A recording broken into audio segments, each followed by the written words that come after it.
जो मेरे साथ वर्चुअली जुड़े हुए हैं, आपको बहुत धन्यवाद कि आज आप यहां आए हैं।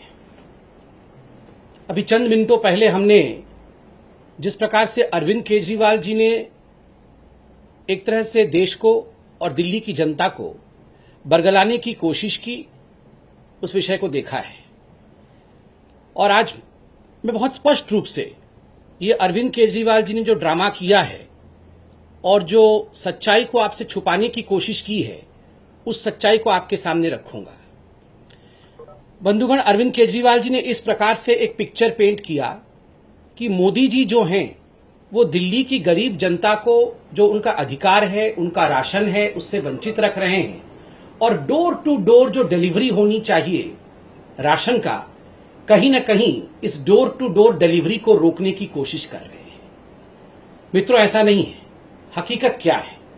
पहले तो मैं आपको बताना चाहूंगा कि मोदी जी ने अर्थात केंद्र सरकार ने दिल्ली की लगभग 72.78 लाख लोग जो नेशनल फूड सिक्योरिटी एक्ट के अंतर्गत आते हैं, उनके लिए मोदी जी ने क्या किया है और क्या दिया है जहां तक राशन का संबंध है।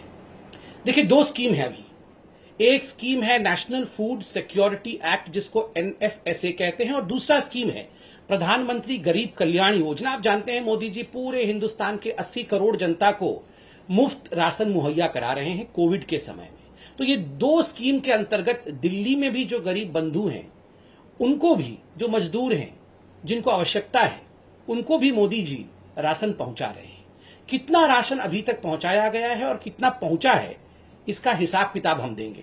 देखिए, याद रखिए, भारतीय जनता पार्टी हिसाब किताब में विश्वास रखती है, ड्रामा में नहीं। हम चाहते हैं कि हकीकत आपके सामने जाए। ये जो नेशनल फूड सिक्योरिटी एक्ट है, इसके अंतर्गत 37,400 मेट्रिक टन राशन या अनाज आज तक दिल्ली को मोदी जी ने भेजा है। और दिल्ली सरकार ने जो उन्होंने खुद हिसाब दिया है कि मई के महीने में इसका लगभग 90% डिस्ट्रीब्यूट कर दिया है। और दूसरा स्कीम जो है वो प्रधानमंत्री गरीब कल्याण योजना का है। में मई जून, अभी जून महीना चल रहा है, और मई जून और जून के 5 तारीख तक का आपको हिसाब दूंगा। इन दोनों महीनों में जो दिल्ली का कोटा है, उससे अधिक 72,782 मेट्रिक टन यह अनाज जो है मोदी जी ने दिल्ली को भेजा। दिल्ली ने कितना उठाया? दिल्ली 53,045 मेट्रिक टन ही उठा पाई, अर्थात सारा उठा नहीं पाई, इतना ही उठा पाई। और ये जो 53,000 मेट्रिक टन उठाया है उन्होंने अपने कोटे में से, उसका मात्र 68% ही उन्होंने डिस्ट्रीब्यूट किया है। मात्र 68% ही वो बांटने में समर्थ रहे हैं, बाकी वो बांट नहीं पाए। मुझे बड़े दुख के साथ कहना पड़ रहा है कि यहां अरविंद केजरीवाल जी ने बहुत सारे आंकड़े नहीं दिए। पहला आंकड़ा जो अरविंद केजरीवाल जी ने नहीं दिया वो यह है कि ये जो NFSA national food security act का स्कीम है, इसके अंतर्गत कितना पैसा, ये एक सब्सिडाइज्ड स्कीम है, अर्थात इसका पैसा जो है वो केंद्र सरकार देती है और एक बहुत मिनिमम पैसा जो है वो राज्य सरकार देती है। अरविंद केजरीवाल जी कितना पैसा देते होंगे, मिनिमम जो पैसा है वो कितना देते हैं, और मोदी जी कितना देते हैं? अब देखिए, दो राशनों की बात करेंगे हम, एक तो गेहूं की बात करेंगे और एक हम चावल की बात करेंगे। जहां तक गेहूं का सवाल है, गेहूं अरविंद केजरीवाल जी मात्र 2 रुपए देते हैं और मोदी जी देते हैं गेहूं पे 23.73 रुपीज। कुल मिलाकर गेहूं का जो रेट है, मार्केट रेट है, वो 25.73 रुपीज है, जिसमें अरविंद केजरीवाल जी 2 रुपए देते हैं, अर्थात दिल्ली सरकार 2 रुपए देती है।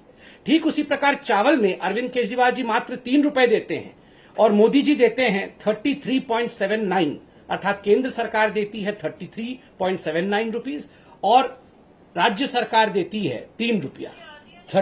मैं ऑडियो नहीं आ रहा है, इसको अनम्यूट करता हूं।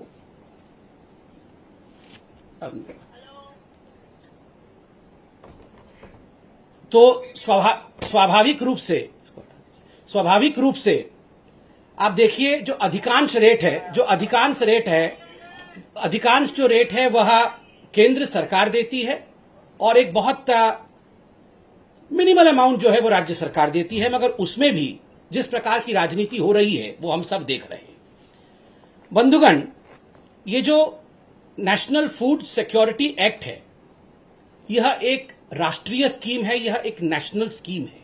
ये पूरे राष्ट्र में, पूरे भारतवर्ष में एक यूनिफॉर्म स्कीम के अंतर्गत काम करती है, यूनिफॉर्मिटी के साथ काम करती है। चाहे वो दिल्ली हो, चाहे वो उड़ीसा हो, चाहे वो बंगाल हो, चाहे वो कोई भी राज्य हो, हर राज्य में यूनिफॉर्मली काम करती है और कोई भी राज्य इसको डिसरप्ट नहीं कर सकता है। कोई भी राज्य का यह अधिकार नहीं है कि नेशनल फूड सिक्योरिटी एक्ट को बंद कर दे और अपने तरीके से उसी स्कीम में से स्कीम निकाले। देखिए, अगर अरविंद केजरीवाल जी वाकई गरीबों के बीच में इसके अतिरिक्त कोई राशन बांटना चाहते हैं और वो चाहते हैं कि वो गरीबों का कल्याण करे, इसके ऊपर कल्याण करे, तो उसके लिए अरविंद केजरीवाल जी राशन प्रोक्योर कर सकते हैं। जो केंद्र सरकार देती है उसके अलावा भी राशन खरीद सकते हैं और नोटिफाइड रेट में खरीद सकते हैं। अर्थात जो रेट मैंने आपको कहा उस रेट के अलावा भी, उस रेट के अलग भी, जिस रेट में बंगाल को मिलेगा, जिस रेट में झारखंड को मिलेगा, जिस रेट में उड़ीसा को मिलेगा, जिस रेट में उत्तर प्रदेश को मिलेगा, उस रेट में भी अनाज खरीद करके वो अलग से अपनी स्कीम चला सकते हैं। वो उसका कोई भी नामांकन रख सकते हैं। इसमें किसी प्रकार की कोई आपत्ति ना तो केंद्र सरकार को होगी, ना तो किसी को आपत्ति होगी। दोनों मिलकर काम कर सकते हैं। मगर जिस प्रकार से वो ये दिखाने की कोशिश कर रहे हैं कि केंद्र उनको उनका स्कीम चलाने नहीं दे रही है, ये गलत है। दूसरा विषय है अरविंद केजरीवाल जी का ये जो स्कीम है, जो घर घर राशन वाला स्कीम है, उसमें एक जो बहुत महत्वपूर्ण बात है, उसको बड़ी चतुराई के साथ अरविंद केजरीवाल जी ने छुपा दिया। उसमें एक प्रावधान है कि आप ये जो राशन है, जो आप फेयर प्राइस शॉप में पाते हैं, उस राशन को दिल्ली के कुछ एजेंसीज उठा लेंगे और जैसे कि गेहूं है उसको आटा बनाया जाएगा और जैसे चावल है उसकी सफाई की जाएगी और इसके लिए कुछ एक्स्ट्रा चार्ज दिल्ली की सरकार लगाएगी। देखिए, नेशनल फूड सिक्योरिटी एक्ट में कोई भी एक्स्ट्रा चार्ज के विषय में नहीं बताया गया है कि कोई एक्स्ट्रा चार्ज कोई भी राज्य लगा सकती है। जो केंद्र के नियम है उन्हीं केंद्र के नियम के मुताबिक चलना पड़ेगा। एक्स्ट्रा चार्ज कोई लगा नहीं सकता है। मगर मुझे दुख के साथ कहना पड़ रहा है कि अरविंद केजरीवाल जी ने इस महत्वपूर्ण विषय को, कि गरीबों से वो कितना एक्स्ट्रा चार्ज लेना चाहते थे, इस विषय को अरविंद केजरीवाल जी बताते नहीं है। इस विषय को अरविंद केजरीवाल जी छुपा देते हैं। और केंद्र सरकार ने स्पष्ट रूप से कहा है कि आप कोई भी केंद्र का जो कानून है, केंद्र का जो स्कीम है, उसमें एक्स्ट्रा चार्ज लगा करके उसे अलग तरीके से राज्य में रख नहीं सकते। तीसरी बात है, देखिए अरविंद केजरीवाल जी, आपने कहा कि आप गरीबों का भला चाहते हैं। One nation one ration card, पूरे राष्ट्र में एक राशन कार्ड हो, इसका प्रावधान केंद्र की सरकार ने किया था। बाकी राज्य इस काम को कर रहे हैं, आगे बढ़ा रहे हैं। मुझे दुख के साथ कहना पड़ रहा है बंधुगण कि दिल्ली की सरकार ने इस विषय को मना कर दिया कि वो one nation one ration card में आगे नहीं बढ़ेंगे और आज उन्होंने इस काम को आगे नहीं बढ़ाया है, जिसके कारण हजारों हजार जो मजदूर होते हैं, जो गरीब होते हैं, जो माइग्रेंट लेबर्स होते हैं, आज वो राशन से वंचित रह रहे हैं। जबकि यह प्रावधान बिना किसी पैसा खर्च के दिल्ली सरकार आराम से कर सकती थी। केंद्र ने इसका सारा प्रायोजन किया हुआ था और केंद्र ने बार बार चेताया है केजरीवाल जी को कि केजरीवाल जी, आप one nation one ration card इसको फॉलो करिए, इसको आप बनाइए। देखिए, अरविंद केजरीवाल जी कह रहे हैं कि वो घर घर जाके राशन देंगे और डोर स्टेप डिलीवरी करेंगे। बंधुगण, ये डोर स्टेप डिलीवरी सही व्यक्ति को हो रहा है कि नहीं, गरीबों के पास ये राशन पहुंच रहा है कि नहीं, ये कैसे मालूम पड़ेगा? उनका कहना है कि हम बायोमेट्रिक सिस्टम के माध्यम से जान जाएंगे कि डोर टू डोर डिलीवरी हो रहा है कि नहीं। हम आपके अंगूठे ले लेंगे, हम आपका कोई ऐसा बायोमेट्रिक निशान लेंगे जिससे कि ये जो हिसाब है कि सही व्यक्तियों तक पहुंच रहा है कि नहीं, वो हिसाब हमारे पास आ जाएगा। मगर यहां केंद्र की सरकार ने अरविंद केजरीवाल जी को रिमाइंड भी किया है और मैं भी बताना चाहूंगा कि एक point of sale EPOS machine होती है। आपने देखा होगा, दुकान में आप जाते हैं तो कई बार उसमें कार्ड स्वाइप होता है। एक मशीन होती है जो इंटरनेट के माध्यम से कनेक्टेड होती है और उसमें जो भी डेटा जाता है वो डेटा सरकार के उच्च अधिकारियों तक, सरकार के कंट्रोल रूम तक पहुंच जाता है। 2018 के अप्रैल के महीने से अरविंद केजरीवाल जी ने दिल्ली के जो 2000 फेयर प्राइस शॉप है जहां ये राशन वितरित किए जाते हैं, उन्होंने ये जो POS मशीन है, EPOS मशीन है, जो इंटरनेट के माध्यम से काम करते हैं, उन्हें बंद करवा दिया था और सब कुछ एक हाथ की प्रक्रिया से, एक मैकेनिकल प्रक्रिया से आरंभ कराया था। तो आप बताइए सही गरीब तक जा रहा है या नहीं, ये राशन उचित व्यक्ति तक जा रहा है या नहीं, ये कैसे मालूम पड़ेगा जब आपने पीओएस मशीन ही बंद कर रखा है। और अब बहुत कहने के बाद आपने पीओएस मशीन चालू करने की बात की और दिल्ली की जनता को जान के आश्चर्य होगा, छोटे छोटे राज्य जो दूर दराज इलाके में हैं, जिनके पास इंटरनेट की सप्लाई भी नहीं है या कम है, उन छोटे छोटे राज्यों ने पीओएस मशीन लागू कर रखा है। इन छोटे छोटे राज्यों ने इनका 80% से अधिक आधार कार्ड ऑथेंटिकेशन है, अर्थात ये जो आधार कार्ड के माध्यम से, कि आधार कार्ड एक गरीब व्यक्ति के घर में अरविंद केजरीवाल जी जाते हैं, उनको राशन देते हैं, तो आधार कार्ड के माध्यम से कि इस व्यक्ति को राशन पहुंचा कि नहीं, ये आधार कार्ड के माध्यम से मालूम पड़ता है। जो नेशनल एवरेज है वो 80% का है, किंतु दिल्ली में आधार कार्ड ऑथेंटिकेशन 0 है, अर्थात अरविंद केजरीवाल जी ने इस पे कोई काम नहीं किया है। हमें मालूम ही नहीं पड़ेगा कि अरविंद केजरीवाल जी ये राशन उठा करके किसको दे रहे हैं। तो आप बताइए, क्या ये एक बहुत बड़ा स्कैम, मैं तो कहूंगा ये स्कैम होते होते रुका है। ये बिल्कुल 25 तारीख से जो अरविंद केजरीवाल जी ये जो राशन डाइवर्टिंग सिस्टम, ये कहीं ना कहीं राशन को डाइवर्ट करना चाहते थे, ये इतने बड़े स्कैम को करना चाहते थे कि आप देखिए जिस व्यक्ति तक ये राशन पहुंचना चाहिए उस व्यक्ति तक ये राशन नहीं पहुंचेगा और ये राशन न जाने किसके पास पहुंच जाता, ना उसका आधार कार्ड ऑथेंटिकेशन है, ना वहां ईओएस मशीन है। और आखिरकार बाद में आप दिल्ली में देखते कि 7, 8, 10 गुना अधिक इन्फ्लेटेड प्राइस में गेहूं और चावल आपको दिल्ली में मिल रहा होता। यही अरविंद केजरीवाल करना चाहते थे। मैं ऐसा क्यों कह रहा हूं? आज अरविंद केजरीवाल जी ने राशन के घपले, राशन माफिया सबके बारे में बात की। बंधुगण, आपको ये याद है ना, ये राशन कार्ड कैसे बनाते थे इनके मंत्री, आपको याद है ना? ये इनके राशन कार्ड मंत्री राशन कार्ड ऐसे बनाते थे, फेवर लेके लोगों से राशन कार्ड बनाते थे। पूरा केस कोर्ट में गया और अरविंद केजरीवाल जी को अपने मंत्री को ही हटाना पड़ा। अरविंद जी, आज आपकी जो उद्गार को हमने देखा, जो आप इतना कह रहे थे कि मैं राशन के लिए बहुत चिंतित हूं और बचपन से ही मैं चाहता था कि दिल्ली की जनता का भला हो, राशन कार्ड तो आपने ऐसे बनाया था। राशन कार्ड बनाने में ही आप घपला करते थे, सेक्सुअल फ्लेवर लेके आपके जो मंत्री हैं वो राशन कार्ड बनाते थे। बंधुगण, आज पार्टी ने हमारे कहा भी है और आपने ट्वीट भी देखा है कि ABCDEF, ये जो अरविंद केजरीवाल के ABCDEF है, हम उसको आज उजागर करेंगे। क्या है अरविंद केजरीवाल जी का ये गवर्निंग मॉड्यूल या उनका जो काम करने का तरीका है? ए क्या है? ए फॉर एडवर्टाइजमेंट। केवल एडवर्टाइजमेंट करना है, कुछ करना नहीं है, केवल एडवर्टाइजमेंट करना है। आज आप देखते होंगे कि वो जो बहुत सारे सिलेंडर रखे हुए होंगे और उसके बीच अरविंद केजरीवाल जी मास्क पहन के चल रहे हैं। हर जगह ये फोटो आ रही है, बहुत सारे सिलेंडर रखे हुए हैं और अरविंद केजरीवाल जी चल रहे हैं, एडवर्टाइजमेंट आ रही है और वो कह रहे हैं ये हम 3rd वेव की तैयारी कर रहे हैं।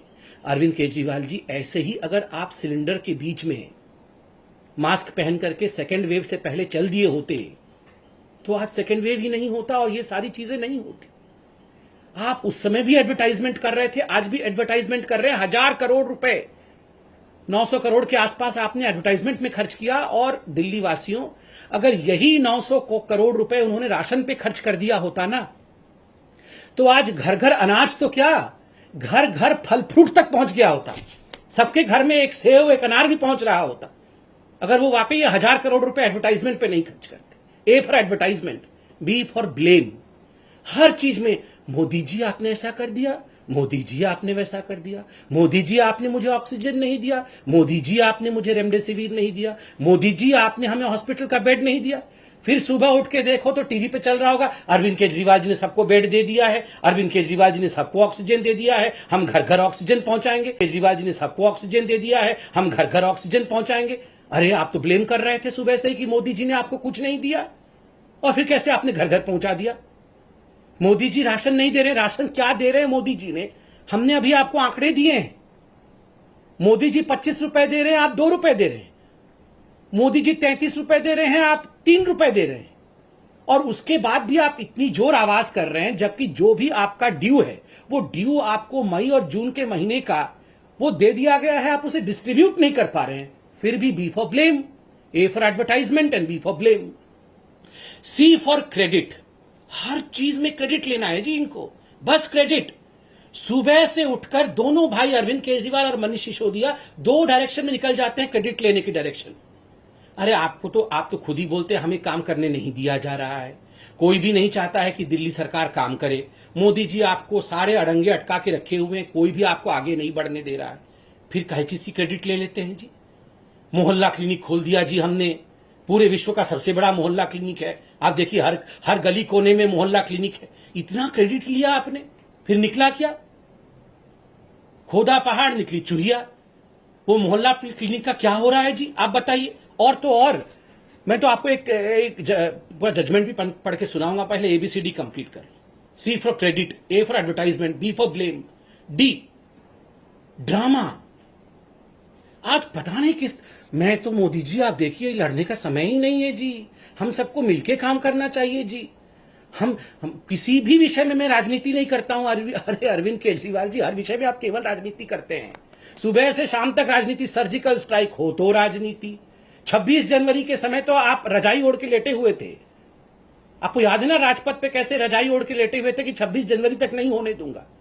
और आप बोल रहे हैं आप राजनीति नहीं करते हैं, हर चीज में राजनीति करते हैं। वैक्सीन में राजनीति, राशन में राजनीति, ऑक्सीजन में राजनीति, बेड में राजनीति, वेंटिलेटर में राजनीति, हर चीज में राजनीति करते हैं। और फिर ऐसा ड्रामा करते हैं कि मैं तो कुछ नहीं करता हूं जी, वो सारा कुछ मोदी जी मुझे नहीं करने दे रहे हैं। और ABCD तक तो हो गया। E एक्सक्यूजेस, बहाने। हर चीज में आप बहाने देख लीजिए, हर चीज में बहाने देख लीजिए। जब आज स्पष्ट रूप से आपको सरकार ने कहा है कि आप घर घर राशन देना चाहते हैं, स्वागत है। अनाज है, गोदाम में अनाज है, आप आए, अनाज खरीदें। और जिस प्रकार भी मुख्यमंत्री घर घर योजना चलाना चाहते हैं, केजरीवाल जी घर घर योजना चलाना चाहते हैं, कौन रोक सकता है जी आपको? आप आइए, गोदाम से जो नोटिफाइड रेट है उसमें खरीदिए, खरीद के जाके घर घर बांटिए, कोई आपत्ति नहीं है। नहीं, जो मोदी जी दे रहे हैं उसी में अड़ंगा फंसाना है और फिर बाद में रोना भी है, एक्सक्यूज भी ढूंढना है कि देखो जी मोदी जी ने नहीं करने दिया। अपना सारा पैसा एडवर्टाइजमेंट पे खर्च कर देना है, और जो एक नेशनल यूनिफॉर्म स्कीम चल रहा है उसको कैसे नहीं होने देना है, ये आपने देखना है। E for excuse. और जब A for advertisement, B for blame, C for credit, D for drama और E फॉर एक्सक्यूज होगा तो स्वाभाविक है F फॉर फेल्योर। गवर्नमेंट का पूरा फेल्योर हो गया है। ना एक हॉस्पिटल बनाया, ना कोई इंफ्रास्ट्रक्चर बनाया, ना वेंटिलेटर प्रोक्योर किया, ना ऑक्सीजन प्लांट बनाए। कभी कहते हैं इस महीने में 44 ऑक्सीजन प्लांट बन जाएगा, उसके अगले दिन कहते हैं 84 बना देंगे जी। मतलब क्या मजाक बना के रखा हुआ है, बन तो एक भी नहीं रहा है। कभी 44 बना देंगे, कभी 64 बना देंगे, कभी 84 बना देंगे, फिर सुबह आके मोदी जी ने बनाने नहीं दिया। तो अरविंद केजरीवाल जी, ये ABCDEF के ड्रामा को बंद करिए। और मैं एक विषय भी आपके सामने केजरीवाल जी रखना चाहता हूं। आज आपने एक ऐसी बात कही जो आपको शायद नहीं कहना चाहिए था। देखिए केजरीवाल जी, आपने कहा कि ये जो दुकानदार हैं ये सुपर स्प्रेडर हैं। बिल्कुल नहीं है जी, ये दुकानदार हमारे रीढ़ की हड्डी हैं। दिल्ली में जितने भी दुकानदार हैं, मैं तो उनके पैर को छू के नमस्कार करता हूं जी, बीजेपी तो उनके पैर को छू के नमस्कार करती है। ये दुकानदार हमारे बच्चों को, हमें राशन देते हैं। कोरोना के समय बेचारे इतने दिन तक लॉकडाउन में रहे हैं, आप इनको कह रहे हैं कि ये सुपर स्प्रेडर है और ये हमारे बच्चों को मार डालेंगे। हमारे दुकानदार हमारे बच्चों को क्यों मार डालेंगे भला? आपने कहा कि माँ बाप दुकानों में आ जाएंगे और फिर माँ बाप को कोरोना हो जाएगा और फिर हमारे बच्चों को। आप डराते क्यों हैं लोगों को, क्यों डराते हैं? ये अनलॉक की प्रक्रिया तो आप अपने हिसाब से चला रहे हैं, ऑड इवन नंबर करके। फिर आपने ये स्टेटमेंट क्यों दिया कि ये दुकानदार जो है वो सुपर स्प्रेडर है? कोई दुकानदार सुपर स्प्रेडर नहीं है, वो अपना व्यवसाय कर रहा है, कानून को पालन करके कर रहा है, मास्क पहन के कर रहा है, डिस्टेंसिंग के साथ कर रहा है। और दुकानदारों को गाली मत दीजिए। जो लोग बॉर्डर में बैठे हुए हैं, जो लोग वहां पर धरना प्रदर्शन कर रहे हैं, पुतले फूक रहे हैं, वो सुपर स्प्रेडर नहीं है। ये बेचारे दुकानदार जो हैं ये सुपर स्प्रेडर बन गए। मुझे लगता है इस प्रकार की भाषा का प्रयोग अरविंद केजरीवाल जी को बिल्कुल नहीं करना चाहिए। और देखिए अरविंद केजरीवाल जी, आज तो मैं धन्यवाद देता हूं कि जिस प्रकार से केंद्र सरकार ने एक बहुत बड़े स्कैम को होने से रोक लिया, बहुत बड़े स्कैम को होने से रोक लिया। और वो स्कैम था कि आप ये सारा का सारा जो गोदाम से डाइवर्ट करने वाले थे अनाज गरीबों के नाम पर, और इसका स्कैम करने वाले थे, आज वो स्कैम होने से रुक गया है। मुझे लगता है ये दिल्ली की जनता के लिए बहुत राहत का विषय है। बहुत बहुत धन्यवाद। Subscribe now and press the bell icon. Never miss an update.